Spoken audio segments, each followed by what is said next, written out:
নমস্কার বন্ধুগণ। আজকে যে জিনিসটা নিয়ে আমি আজকে ডিসকাস করতে চাই, সেই জিনিসটা খুবই interesting point. By the way, welcome back. Um এই টপিকটা একটুখানি আ ইন্টারেস্টিং কারণ আপনারা যদি কনস্পিরেসি থিওরিতে বিশ্বাস করেন, তাহলে পরে এই জিনিসটা আপনাদের কনস্পিরেসি থিওরি ওরিয়েন্টেড মাথার যেই নিউরনস গুলো টুকটুক করে কাজ করে, সেগুলোকে একটুখানি ঠান্ডা জল ঢেলে ঠান্ডা করে দেবে। কেন বলছি সেটাই আসা যাক। প্রথম এক্সাম্পল, ধরে নিন আপনার প্রচণ্ড মাথা ব্যথা করছে। আপনি প্রথমে কি ভাববেন যে আপনার ব্রেন ক্যান্সার হয়েছে? নাকি আপনি ভাববেন যে না দাঁড়ান দেখি যে গ্যাস হয়েছে কিনা, দেখা যাক যে সত্যি কোনো অন্য কারণে স্ট্রেস বা স্ট্রেন থেকে মাথা ব্যথা হওয়ার কারণ কিনা, মাইগ্রেন হতে পারে কিনা বা অন্য কিছু হতে পারে কিনা, সাইনাসের ব্যথা হতে পারে কিনা।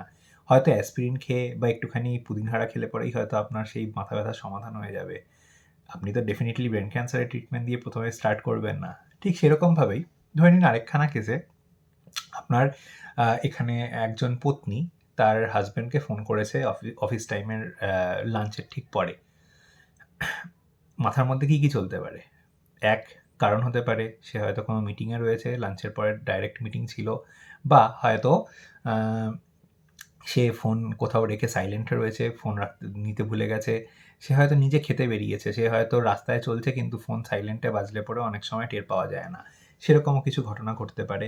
অথবা বস ডেকে নিয়েছে, সে সেখানে এনগেজড।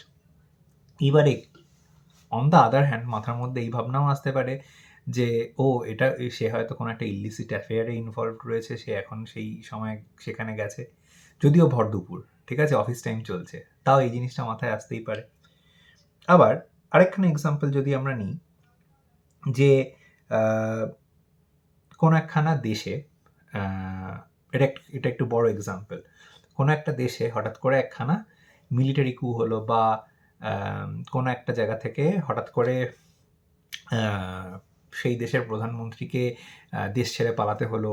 সেখানটাতে সব অধিগ্রহণ হয়ে গেছে পুরো পলিটিক্যাল সিস্টেমটার, এবং সেটার ফলশ্রুতি হিসেবে একটা রেজিম চেঞ্জ ব্যাপারটা এসে গেল।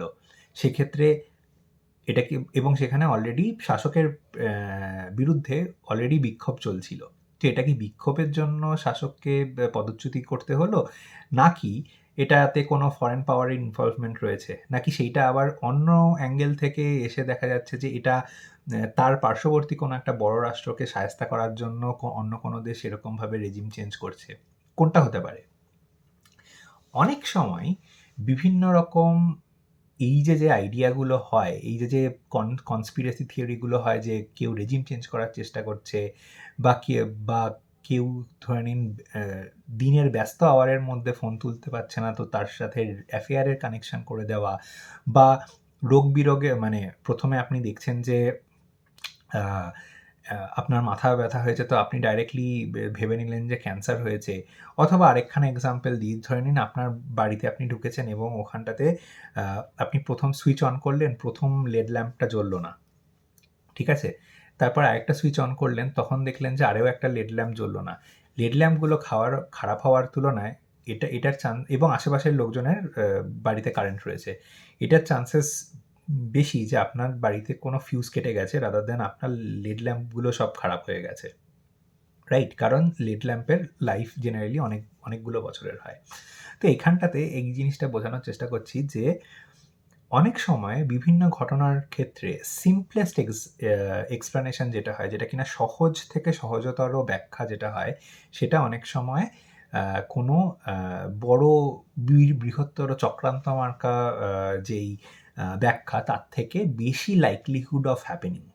এটা সবসময় এরকম নয় যে কোনো বড় ঘটনাই রয়েছে, কোনো বড় ঘটনার পেছনে একখানা খুব কমপ্লিকেটেড চক্রান্ত বা কনস্পিরেসি রয়েছে। এটা হতেই পারে যে সেই বড় ঘটনাটা ঘটেছে, তার কারণ হচ্ছে যে সেখানটাতে কোনো একখানা সিম্পল আ রিজন রয়েছে, বা সত্যিকারে যেই কারণের জন্য কাউকে উৎখাত হতে হয়েছে সেটার জন্য সেই দেশের মানুষের খুবই ইনভলভড।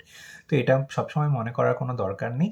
এবং অনেক সময় কি হয়, এইরকম জিনিসপত্র যখন আপনারা আরও ম্যাগনিফাইং গ্লাসের আন্ডারে দেখা শুরু করেন, তখন হয়তো এদিক ওদিক অনেক আগাছা দেখা যায় যে এখানে আরেকটা রকমের বিক্ষোভ, ওখানে অন্য রকমের বিক্ষোভ চলছে। তো এই জিনিসপত্রগুলো কখনো করোলারিগুলো থেকে পয়েন্ট জোড়া করে কি করা হয়, অন্য এরকম স্বাদ দিয়ে দেওয়া হয় যে কনস্পিরেসি থিওরি চলছে। কিন্তু অধিকাংশ ক্ষেত্রে simplest explanation is what is leading to a particular event. Simple যেই ব্যাখ্যাটা থাকবে কোনো একটা ইভেন্ট ঘটার জন্য, সেটাই আসল। এই মেন্টাল মডেলটাকে বলে ওক্যামস রেজার। আপনারা গুগল করেও দেখতে পারেন আরও ভালো করে, আরও অন্যান্য এক্সাম্পলের থ্রুতে বোঝার জন্য, বাট আই হোপ যে এই এক্সাম্পলটা দিয়ে আপনাকে এই টপিকটা বোঝানো গেল। Thank you. I hope you enjoyed the video. Please hit the like button, subscribe করুন এবং কমেন্ট করুন, এবং লোকজনদের সাথে শেয়ারও করুন যদি আপনাদের মনে হয় এই ভিডিওগুলো really really useful. Thank you very much. Thanks for being with me. Love you. By.